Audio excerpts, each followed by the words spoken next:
Hey everybody, and welcome back to FSI DFS. I'm McKinley 412, and today we're looking at this 13 game slate from Tuesday night. I'm getting my days all mixed up here. A pretty wild slate just in terms of absolute stud star power on the pitching end. I think this is the first slate in quite some time where we've seen 8 pitchers priced above 9K. Yeah, lots of star power to go around. A lot in very tough matchups though, which kind of makes things very interesting. You can see over here on the right, I was just putting some, value plays just because of how expensive pitching is going to be today. There are some cheaper options down here for sure. But if you do want to go up, you're probably going to need that value. So I was just kind of like highlighting some guys that we'll talk a little bit about to kind of open up some salary in your lineups. So we'll kind of do the usual thing. No weather that we have to be paying attention to. We'll just kind of go through the tiers of the pitchers, and let's kind of talk about our favorite batting plays. So I already mentioned up at the top. I mean, it is absolute star-studded loaded in terms of pitching, but a lot of them have some pretty tough matchups. The guy who does not have the tough matchup is going to be Robbie Ray, 9.5K. He comes in 1,100 cheaper than the most expensive guy. And he's got a great matchup going up against the Angels. Now, he can struggle at times. We've seen it so far this season. 2 games against Houston, it was ugly. Earlier on in the season, he was struggling at times as well. It's the White Sox against left-handed pitching. So, but we know what Robbie Ray can do. 9.5, I think, is just a nice, solid price tag for him. But going up against the Angels, we already see he just faced them last week. 10 strikeouts, 1 earned run in 7 innings pitch. He got 30 DK points. Has he played them again earlier in the season? Yes, he has. And he got 10 strikeouts in that game as well. So he's averaging 32 DK points in 2 starts. He's probably the best pitcher on the slate in terms of like the matchup, in terms of DFS wise, salary, all that stuff. So Robbie Ray, he's going to be the SP1, especially for me in cash games. And then you got to decide, what do you want to do after that? Do you want to pay up for a guy like Justin Verlander at 10.6K, or do you want to go in like the mid to cheap tier and go to guys like Steele or Plezak, a righty going up against Detroit? Quintana, he's been doing very well as of late. So that's kind of where the first big decision is going to be lying today is what do you want to do with that SP2? In that high tier of SP2, I ranked Verlander, Cortez, Cease, and then Manoah. Verlander is just going up against the White Sox. I know 10.6 is a very steep price tag. And, his strikeout rate has been a little bit down as of late, but still. This is Justin Verlander. He's facing the White Sox, who just really struggle against right-handed pitching in general. And, I mean, they're just really struggling as an offense overall. They just cannot seem to figure it out this season for whatever reason that might be. So if you do want to go Justin Verlander at 10.6K, I mean, you're not going to have any complaints from me. And you can kind of see if you throw some value bats in there, you're going to have just enough, or not just enough, you're going to have well than enough salary to play with for the rest of your bats. So you can even take one of these guys out and spend on up. So I think you definitely can go up to Justin Verlander. Cease, a brutal matchup going up against Houston. I was looking, he hasn't allowed 2 or more earned runs in a start since the middle of May. Like just think about that. Like the NHL and the NBA playoffs were like still kind of like ramping up and getting into the middle of the playoffs there. That's how long it's been. So he's been doing incredible, but Houston is just a tough team. They don't strike out a lot. Their offense is strong. So 10.4K, I'd rather just go 200 more and go to Verlander. Woodruff going up against the Dodgers. I just don't want to target anybody against the Dodgers at this point, just with how good they have been. Cortez, I had ranked right behind Verlander. It's probably got one of the easier matchups. I mean, again, compared to the other top guys, going up against Tampa Bay, they just have all those injuries. Their offense just is not what it has been in the past. So Cortez, he has, again, he's kind of like Ray. He's thrown times where it's like, ooh, do I want to pay this much money for him? But he also has a super high ceiling. Ray probably has an even higher ceiling. I mean, 2 starts against the Angels, 10 plus strikeouts in each of them. I'm still going to go Robbie Ray. But Cortez, if you want to go a nice pivot there, fine with that. Don't really have any interest in Kelly going up against San Francisco or Pepio going against Milwaukee. Manoah against Baltimore. You could make a case for it. Toronto pitchers just overall have been struggling as of late. I mean, Manoah included. You can kind of see he struggled against Baltimore in his last start out. He struggled against Detroit, who just can't hit any right-handers, but they hit him. So Manoah's probably like lower on the list. You can see I have him 5th, kind of ranked at the bottom of these top tier guys, just because I don't know, Toronto's something's off with them in their pitching staff. So whatever it is, I don't want to be touching it at this point. Going into the mid tier, ranked up at the top, I got Jose Quintana going up against Colorado, 7.8K.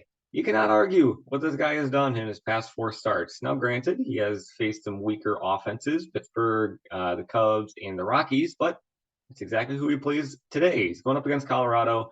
Back-to-back start with this guy. He just had 6 strikeouts against them, 6 innings pitched, 2 earned runs against. The starts before that were pretty ugly. So am I super convinced and like, yeah, this is the play? Not really. But I think that, he can do well. Oh, you can see it right here. It was just in the middle of July. I thought it was well sooner than that.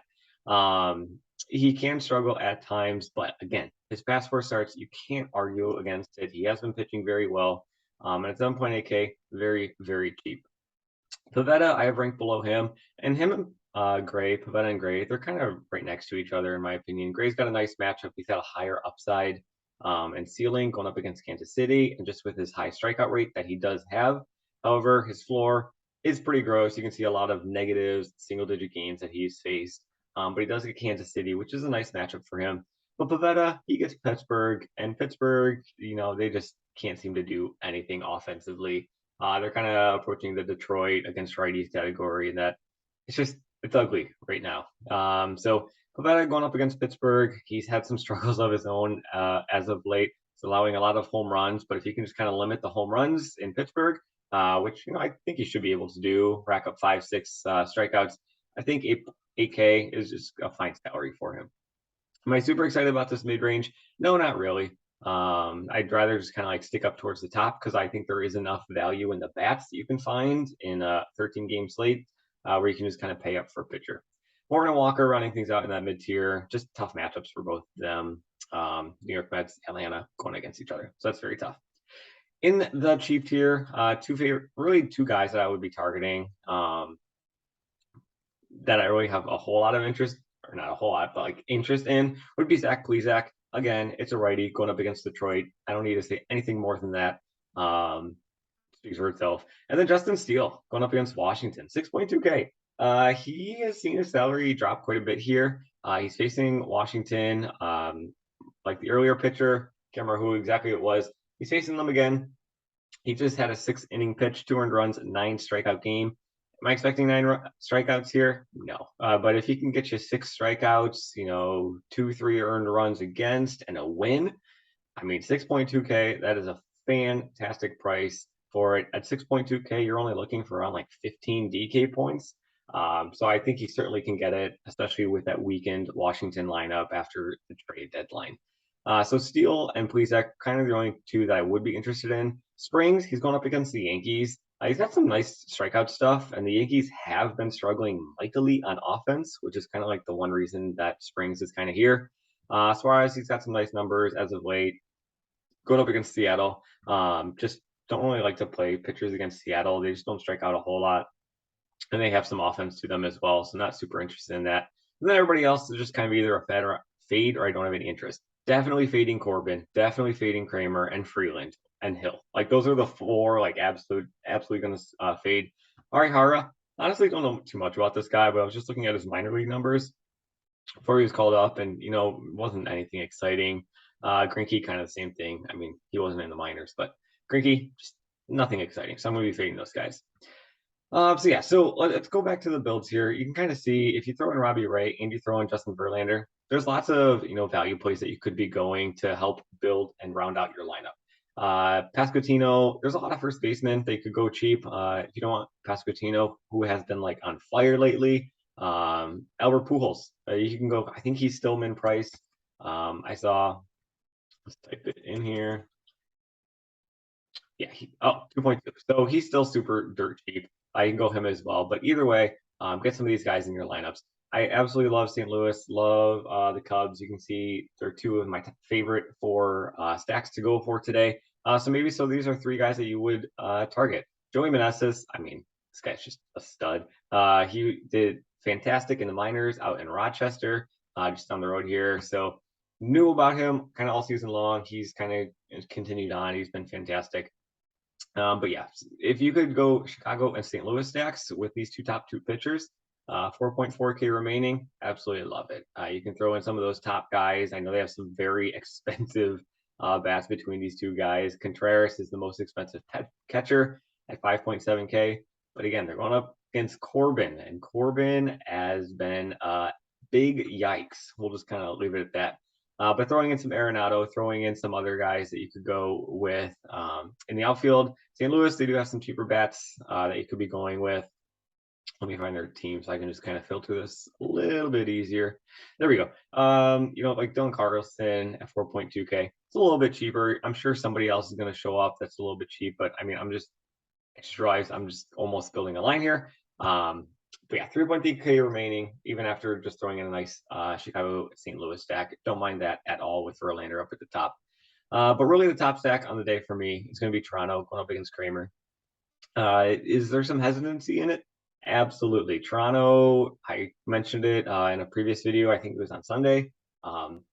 Going into Sunday, in their past like 18 games, they only had one game where they scored more than 5 runs.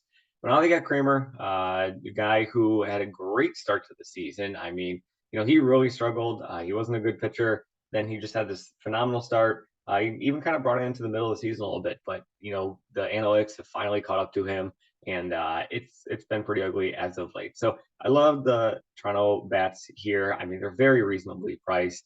You can get some cheap guys down here as well. One of these cheap guys is going to be in the lineup. Gurriel at 4.2, don't mind him if he's kind of batting in that middle of the order. Bichette for sure, Vlad. It's the usual guys for Toronto that you would be targeting. Cleveland on the other side, going up against Hill and then that Detroit bullpen. I mean, they're just going to have a entire 9 innings where they can just kind of feast on whatever they want. Jose Ramirez is obviously going to be your top guy. But then you can see real quick that they get super, super affordable. So maybe you don't even need to go with some of those other value plays that I mentioned. You can go with some of the value plays for Cleveland here. Josh Naylor, he's day to day. If he's in, we would have some interest in him at 4.1K. But again, this is more so like Cleveland bats, they're going to have the entire 9 innings to just kind of like eat up at pitchers and do very well. Over in GPP, the Yankees, I mean, what's going on with the Yankees? I don't know. But I mean, they're still the Yankees. They still have just incredible power offensively. They are battling some injuries. It remains to be seen if DJ LeMahieu is back. But we have kind of seen some of their salaries drop quite a bit here, just with this lower output of offense as of late. So Yankees are still going to be my top GPP stack, especially going up against a lefty in Springs in Tampa Bay. But again, it's risky just because it's risky. Atlanta's going up against Walker for the Mets. Atlanta might be one of the best offenses in baseball as of late. So now that we have like the Yankees struggling and all those other top offenses, just not performing up to what they could be. But I do love Atlanta. You can see 9, 8, 6, 13. They've been putting up some great run totals. Now they get Walker, who, he's a fine pitcher for sure. But Walker can struggle at times for sure. So are they almost a matchup-proof lineup at this point? Maybe. But I do not mind having them as like a big stack on this slate. Cheap guys, Kansas City, Oakland, Washington, Pittsburgh. They're all in like okay-ish matchups. None of them are really going up against studs. And they all have some nice, Vegas thinks that a couple of them are going to be scoring pretty well here. Kansas City, I mean, the main guy in there that I already talked about, it's going to be Pasquantino at 2.1K. He's just been hitting the ball very, very well as of late.